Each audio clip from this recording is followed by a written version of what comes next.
नहाने तो आ गए, लेकिन सबसे पहले पानी में कूदेगा कौन? अरे ये कूदेगा। हर्ष कूदेगा, हर्ष। कूदाओ। हर्ष भाई कूदेगा।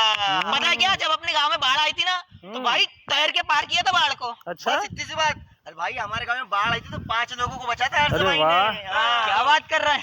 सच्ची में हर्ष भाई कूद। चल भाई कूद जल्दी। शाबाश। अरे वाह यार, ये तो तैर लिया बेटा, तुम्हारी जान बच गई। ऐसे ही 5 लोगों को नहीं बचाया भाई स्विमिंग पूल में रिकॉर्ड है भाई का, रिकॉर्ड। अच्छा, लगता है मगर निकल गए यहाँ से।